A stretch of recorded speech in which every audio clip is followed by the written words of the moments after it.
Nursing academy के YouTube channel में आप लोगों का एक बार फिर से वेलकम है स्टूडेंट्स। आज जो है वो हम लोग एक नई कंडीशन जो है उसके बारे में आपका डिस्कस करते हैं। आज की जो कंडीशन है वो बेसिकली आपका डीएनएस है, आपका डिविएटेड नेसल सेप्टम है आपका, ठीक है। बहुत ही आपका इंपॉर्टेंट है, यानी कि कॉमन कंडीशन है जिसके ऊपर आपका एग्जाम के अंदर आपका क्वेश्चंस जो है वो आपका पूछा जा सकता है। डिविएटेड नेसल आपका क्या है, सेप्टम आपका, ठीक है। ये जो आपका कंडीशन है उसके बारे में हम डिस्कस कर रहे हैं। जो आपका डीएनएस की कंडीशन होती है उन लोगों के अंदर जिनके अंदर आपका ये कंडीशन है डीएनएस की, उनका जो आपका नेसल सेप्टम है, नेसल सेप्टम, वो बेसिकली आपका क्या नहीं होता है, यानी कि नॉर्मल आपका पोजीशन जो है उसके अंदर नहीं होता है आपका, ठीक है। नॉर्मल पोजीशन यानी कि जो सामान्य स्थिति होती है वो आपका नहीं होती है नेसल सेप्टम की। और यदि आपका नेसल सेप्टम की सामान्य स्थिति नहीं होती है तो फिर आपका उसको क्या बोलेंगे, आपका डिविएटेड नेसल सेप्टम कहेंगे। तो आपका सामान्य जो आपका नेसल सेप्टम है वो आपका कैसा होता है, आपका क्या इसकी आपका सामान्य स्थिति होती है।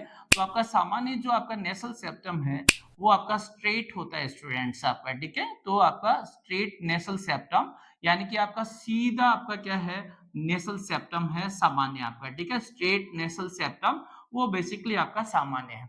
तो ये जो आपका जिनके अंदर डीएनएस होता है उनमें उनका नेसल सेप्टम कैसा होता है, तो इनके अंदर नेसल सेप्टम जो है वो या तो सी और आपका क्या है, यानी कि एस शेप्ड होता है आपका, ठीक है।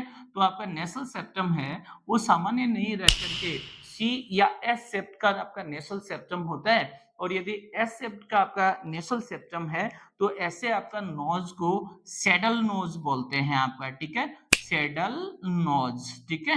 जिनमें आपका एस शेप का नेसल सेप्टम है उनकी नोज को सैडल नोज बोल देते हैं। तो सी और एस शेप का आपका नेसल सेप्टम है तो वो किसका कारण बनता है, डीएनएस जो है डिविएटेड नेसल सेप्टम जो है उसका कारण बनता है स्टूडेंट्स आपका, ठीक है। स्टूडेंट्स इटियोलॉजिकल जो फैक्टर्स हैं उनकी आपका बात करते हैं कि डीएनएस के आपका इटियोलॉजिकल फैक्टर्स क्या होते हैं आपका, ठीक है। तो इटियोलॉजिकल फैक्टर्स में स्टूडेंट्स सबसे पहले तो आपका जो एग्जैक्ट आपका कोज है, यानी कि आपका एग्जैक्ट आपका यानी कि कॉज, वो तो बेसिकली आपका क्या है, अननोन है आपका, ठीक है। यानी कि ज्ञात नहीं है किस कारण से बेसिकली आपका क्या है, यानी कि आपका डीएनएस की कंडीशन आपका अराइज होती है। तो एग्जैक्ट आपका जो कॉज है वो तो बेसिकली आपका क्या होगा, यानी कि अननोन है आपका, वो तो आपका पता नहीं है। अदर फैक्टर्स की यदि हम बात करें, यानी कि अन्य कारकों की बात करें डीएनएस के लिए अदर फैक्टर्स, तो अदर फैक्टर्स के अंदर बेसिकली एज जो होती है वो आपका शामिल है, यानी कि एज रिलेटेड आपका कंडीशंस आपका ये हो सकती है। आपका सेक्स जो है वो हो सकता है, हार्मोनल इसके आपका क्या हो सकते हैं, कारण हो सकते हैं आपका, ठीक है। उसके बाद में इडियोपैथिक हो सकता है, यानी कुछ कारणों के अंदर आपका इडियोपैथिक यानी कि आनुवंशिकी हेरिडिटरी जो आपका कंडीशंस है वो आपका ये हो सकती है। एंड बेसिकली आपका जो रेस होती है उससे भी आपका संबंधित आपका ये हो सकता है आपका। और साथ में ही नेसल ट्रॉमा जो है उसके कारण भी डीएनएस की कंडीशन अराइज हो सकती है। यदि एज की बात करें तो आपका जो चिल्ड्रेन है उनके अंदर, यानी चिल्ड्रेन जो हैं उनके अंदर आपका क्या होता है, प्रेजेंट होता है आपका मोस्टली आपका। तो चिल्ड्रेन के अंदर आपका डीएनएस की कंडीशन है। यदि आप सेक्स की बात करें तो बेसिकली आपका जो मेल्स हैं, मेल्स के अंदर डीएनएस जो है उसकी कंडीशन फीमेल्स की तुलना में आपका क्या है, ज्यादा है स्टूडेंट्स, ठीक है। तो आपका फीमेल्स में डीएनएस की कंडीशन आपका लेस होती है, मेल्स के अंदर आपका क्या है, ज्यादा है आपका, ठीक है। यदि हार्मोनल आपका यानी कारणों की बात करें तो आपका जो प्रेगनेंसी है आपका, प्रेगनेंसी, तो प्रेगनेंसी के दौरान एंड आपका जो प्यूबर्टी है उसके कारण आपका क्या हो सकता है, प्यूबर्टी के कारण आपका यौनावस्था के कारण डीएनएस की कंडीशन अराइज हो सकती है। तो इटियोलॉजिकल फैक्टर्स में एग्जैक्ट आपका जो कॉज है वो तो डीएनएस का आपका मालूम नहीं है, पता नहीं है। अदर फैक्टर्स के अंदर एज से रिलेटेड हो सकते हैं, सेक्स से रिलेटेड हो सकते हैं, हार्मोनल, इडियोपैथिक, हेरिडिटरी, रेस और ट्रॉमा। और कुछ आपका ये आपका कंडीशंस देखी गई हैं कि चिल्ड्रंस के अंदर डीएनएस की कंडीशन अधिक है, मेल्स में डीएनएस फीमेल्स की तुलना में ज्यादा है, हार्मोनल, प्रेगनेंसी एंड प्यूबरिटी से रिलेटेड। और विभिन्न रेशियल आपका जो ग्रुप्स है उनके अंदर आपका डीएनएस की जो कंडीशन है वो आपका देखने को मिलती है आपका, ठीक है। उसके बाद में नेक्स्ट आपका बात करते हैं क्लिनिकल मैनिफेस्टेशंस की, साइंस एंड सिम्टम्स की, लक्षणों की आपका बात करते हैं। तो आपका क्लिनिकल मैनिफेस्टेशंस या फिर आपका कहें साइंस एंड सिम्टम्स या फिर आपका जो लक्षण है उनकी बात करते हैं। लक्षण महत्वपूर्ण है स्टूडेंट्स, इनसे संबंधित आपका एग्जाम में क्वेश्चन जो है वो पूछा जा सकता है आपका डीएनएस के आपका लक्षण। तो सबसे पहला आपका जो लक्षण है वो तो बेसिकली आपका क्या है, ब्रीदिंग डिफिकल्टी आपका, ठीक है, ब्रीदिंग डिफिकल्टी यानी कि सांस लेने के अंदर आपका क्या होगी, तकलीफ होगी आपका, ठीक है, सांस में तकलीफ। ये बहुत ही आपका क्या है, यानी कि कॉमन आपका इसका एक आपका यानी कि लक्षण है आपका, ठीक है। और सोते समय, ठीक है, ब्रीदिंग डिफिकल्टी में भी आपका क्या कह रहे हैं, यानी कि नॉइजी, ठीक है, नॉइजी आपका क्या है, यानी कि ब्रीदिंग ड्यूरिंग स्लीप या फिर कहें यानी कि स्लर, ठीक है, स्लर आपका क्या है, ब्रीदिंग है आपका, ठीक है, यानी कि सोते समय काफी ज्यादा आपका जो नॉइज है वो आपका नाक से क्या होती है, आपका उत्पन्न होती है। तो नॉइजी आपका क्या रहेगी, ब्रीदिंग रहेगी आपका, ठीक है। तो ब्रीदिंग डिफिकल्टी एक महत्वपूर्ण आपका इसका लक्षण है। दूसरा आपका लक्षण देखें आपका डीएनएस का, तो वो बेसिकली आपका क्या है, यानी कि फ्रीक्वेंट कॉमन कोल्ड, ठीक है, फ्रीक्वेंट कॉमन कोल्ड। इसका अर्थ ये है फ्रीक्वेंट कॉमन कोल्ड कि जो आपका कोल्ड होती है, जो जुकाम होती है आपका जिसको बोलते हैं, वो बेसिकली आपका बहुत ही क्या है, आम है इन लोगों के अंदर आपका, ठीक है। यानी कि आपका सामान्यतया इनको क्या रहता है, यानी कि कॉमन कोल्ड की आपका स्थिति रहती है आपका सामान्यतया। तो आपका फ्रीक्वेंट कॉमन कोल्ड के आपका एपिसोड्स देखने को मिलते हैं। थोड़ा सा भी आपका वेदर के अंदर चेंज होगा, थोड़ा सा भी, ठीक है, थोड़ा सा भी आपका मौसम के अंदर क्या हुआ, यानी कि बदलाव, तो बेसिकली आपका उसी से इनको क्या हो जाएगी, यानी कि कोल्ड जो है वो बेसिकली आपका हो जाएगी। और कोल्ड के समय इनको आपका क्या होती है, वाटरी आपका डिस्चार्ज रहते हैं। और ये जो वाटरी डिस्चार्ज होंगे वो बेसिकली यानी नाक बहेगी, और नाक जब आपका बहती है तो उससे बेसिकली आपका क्या, यानी कि म्यूकस और पुरुलेंट, पुरुलेंट आपका क्या रहते हैं, यानी कि म्यूकस प्रोडक्शन रहेगा आपका, ठीक है, या फिर कहें म्यूकोप्यूरुलेंट आपका क्या प्रेजेंट रहेंगे, डिस्चार्जेस जो हैं वो आपका इनको प्रेजेंट रहते हैं आपका, ठीक है। तो दो आपका कॉमन आपका लक्षण, एक आपका ब्रीदिंग डिफिकल्टी और एक फ्रीक्वेंट कॉमन कोल्ड जो है वो डीएनएस के जो क्लाइंट्स होते हैं उनके अंदर हमें देखने को मिलते हैं आपका, ठीक है। तीसरे यदि लक्षण की हम बात करें डीएनएस के आपका जो पेशेंट्स होते हैं, क्लाइंट्स होते हैं उनके अंदर, तो वो तीसरा जो लक्षण है वो बेसिकली आपका इनके अंदर क्या रहेगा, यानी कि नेसल ऑब्स्ट्रक्शन, ठीक है, नेसल ऑब्स्ट्रक्शन।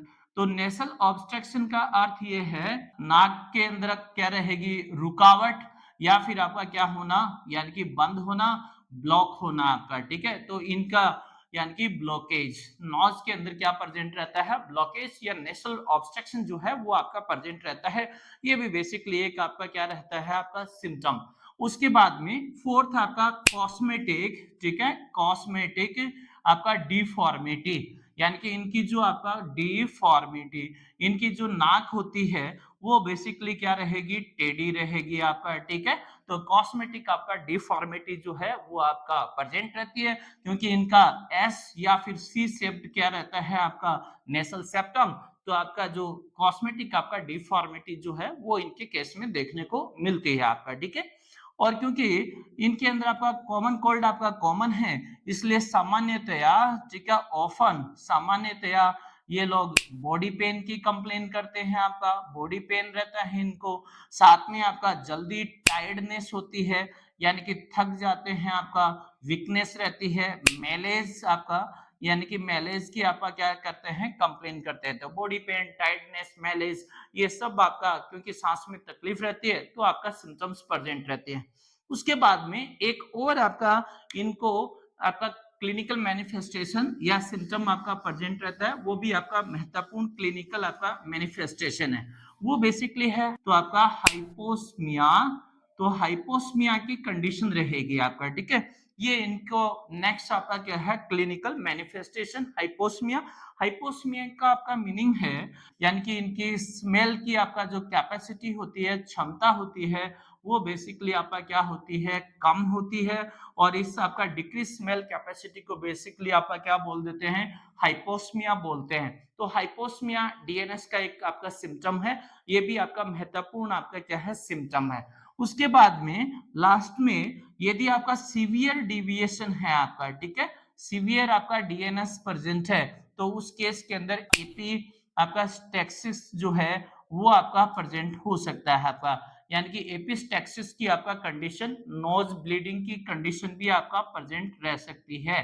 तो डायग्नोसिस के लिए सबसे पहले तो आपको पता ही है कि आपका हिस्ट्री कलेक्शन, तो हिस्ट्री कलेक्शन के अंदर आपका क्या करेंगे कि आपका जो पेशेंट है उसको आपका जैसे फ्रीक्वेंट, ठीक है, यानी कि बार बार फ्रीक्वेंट कॉमन कोल्ड जो है, कॉमन कोल्ड के एपिसोड के बारे में पूछा जाता है, डॉक्टर्स पूछते हैं। साथ में ही दूसरा डायग्नोसिस के अंदर फिजिकल एग्जामिनेशन है, और फिजिकल एग्जामिनेशन के अंदर बेसिकली आपका क्या करेंगे, पेशेंट की जो नोज है उसको आपका फिजिकली एग्जामाइन करते हैं। तो आपका नेसल सिमेट्री जो होती है, ठीक है, तो नेसल सिमेट्री के लिए आपका क्या करेंगे, चेक करेंगे।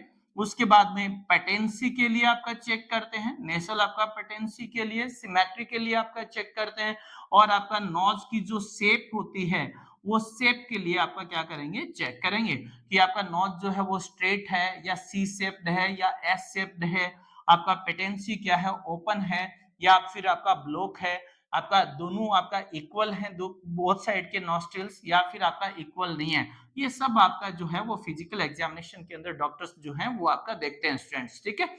उसके बाद में आपका नेक्स्ट डायग्नोसिस के अंदर, ठीक है, otoscopic examination to see the degree of डीएन आपका डिविएशन, टू सी, ठीक है, टू सी डिग्री ऑफ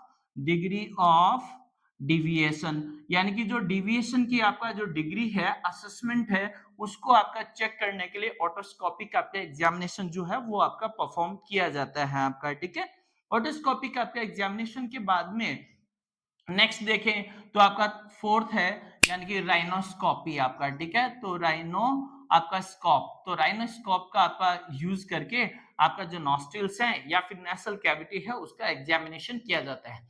तो बेसिकली डायग्नोसिस के अंदर हिस्ट्री कलेक्शन, जिसमें आपका जो इटियोलॉजिकल फैक्टर्स हैं या कॉमन कोल्ड है उसके बारे में आपका डेटा इकट्ठा करते हैं। फिजिकल एग्जामिनेशन के अंदर नेसल सिमेट्री, पेटेंसी और आपका नोज की जो शेप है उसको आपका डॉक्टर्स चेक करते हैं। फिर ऑटोस्कोपिक आपका एग्जामिनेशन, जिसके अंदर डेविएशन की आपका डिग्री को चेक किया जाता है, और फिर आपका राइनोस्कोप जो है उसका यूज करके आपका क्या किया जाता है, एग्जामिनेशन किया जाता है। इनके बेसिस के ऊपर आपका कंडीशन को क्या करते हैं, डायग्नोज करते हैं। ये बेसिकली आपका डायग्नोसिस के लिए आपका रहेंगे नेसल सेप्टम के। उसके बाद में तो आपका नेक्स्ट है मैनेजमेंट। यदि मैनेजमेंट के बारे में यदि हम देखें तो यदि आपका हल्का डिविएशन है, स्लाइट डिविएशन, ठीक है, यानी कि माइल्ड कंडीशन है आपका, हल्का कर दें, तब तो बेसिकली आपका क्या रहेगा, सिम्टोमेटिक ट्रीटमेंट, यानी कि जो लक्षण हैं उन्हीं के ऊपर आधारित, लक्षण आधारित आपका क्या किया जाता है, आधारित उपचार, ठीक है, लक्षण आधारित आपका उपचार करते हैं। और इसमें लक्षण आधारित आपका उपचार के अंदर बेसिकली डॉक्टर्स जो हैं वो किसके बारे में आपका प्रेस्क्राइब कर सकते हैं, तो डॉक्टर जो हैं वो आपका डी आपका कंजेस्टेंट, ठीक है, कंजेस्टेंट जो आपका मेडिकेशंस होती हैं उनके बारे में आपका प्रेस्क्राइब कर सकते हैं। तो डीकंजेस्टेंट जो है वो आपका प्रेस्क्राइब किए जाते हैं to relieve the nasal congestion, यानी कि जो नेसल ब्लॉकेज है, ठीक है, ब्लॉक जो है उसको आपका ओपन करने के लिए, ब्लॉक को आपका खत्म करने के लिए या फिर आपका दूर करने के लिए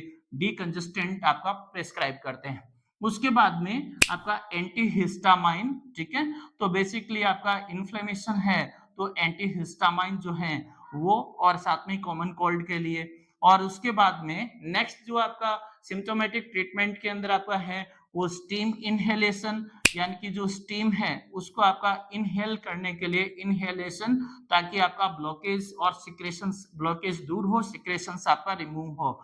और नेक्स्ट आपका यदि देखा जाए सिम्टोमेटिक ट्रीटमेंट के अंदर तो वो बेसिकली आपका एनाल्जेसिक्स मेडिकेशन हो सकते हैं, एनाल्जेसिक्स, तो ये बेसिकली किसके लिए, पेन के लिए, इनको आपका बॉडी पेन रहता है। और नेक्स्ट आपका देखा जाए तो आपका फीवर होती है तो एंटीपायरेटिक्स आपका, ठीक है। ये बेसिकली सिम्प्टोमेटिक आपका ट्रीटमेंट रहेगा। डिकंजेस्टेंट्स, नेसल ब्लॉक को आपका दूर करने के लिए antihistamine, steam inhalation, analgesics pain relieve करने के लिए, और एंटी आपका पायरेटिक्स यदि आपका सीवियर कंडीशन है, मॉडरेट है, और यदि आपका सिम्प्टोमेटिक ट्रीटमेंट से आपका पेशेंट को रिलीफ नहीं है तो सर्जिकल आपका ट्रीटमेंट किया जाता है।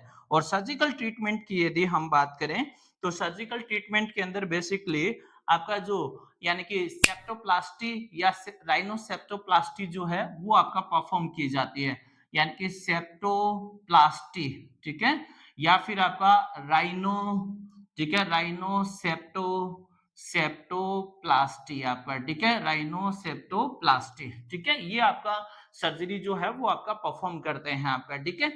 सेप्टोप्लास्टी के अंदर जो आपका डिविएटेड आपका पोर्शन जो है उसको आपका रिसेक्ट किया जाता है, उसको आपका रिसेक्शन, ठीक है, एंड आपका रिकंस्ट्रक्शन, और उसको आपका क्या कर देते हैं, रिकंस्ट्रक्शन आपका, ठीक है, यानी कि उसको स्ट्रेट करके रिकंस्ट्रक्ट करते हैं आपका सेप्टोप्लास्टी या राइनोप्लास्टी जो है उसके अंदर आपका, ठीक है। ये आपका मॉडरेट या सीवियर आपका जो डीएनएस की कंडीशन होती है तब आपका होता है। ये जो एसएनआर जो है यानी सब म्यूकोसल या नेसल आपका जो डिसेक्शन है, इसके बेसिकली सर्जरी के क्या है कॉम्प्लिकेशंस भी हैं स्टूडेंट्स, यानी कि सर्जरी के कारण आपका क्या हो सकती है, नई परेशानियां या जटिलताएं जो हैं वो आपका उत्पन्न हो सकती हैं। तो आपका यदि कॉम्प्लिकेशंस की बात करें तो आपका सेप्टोप्लास्टी या राइनोसेप्टोप्लास्टी जो सब म्यूकोसल और नेसल आपका रिसेक्शन है, इसके आपका कॉम्प्लिकेशंस के अंदर आपका सेप्टम मूविंग इजीली आपका, यानी कि वापस से आपका कंडीशन अराइज होना, एक्सेसिव आपका ब्लीडिंग, और आपका हाई रिस्क ऑफ आपका क्या रहती है, आपका इन्फेक्शन रहती है। ये बेसिकली आपका सर्जरी की क्या है कॉम्प्लिकेशंस हैं। ये आपका जो कंडीशन है वो बेसिकली क्या है, डीएनएस है, डिविएटेड नेसल सेप्टम है।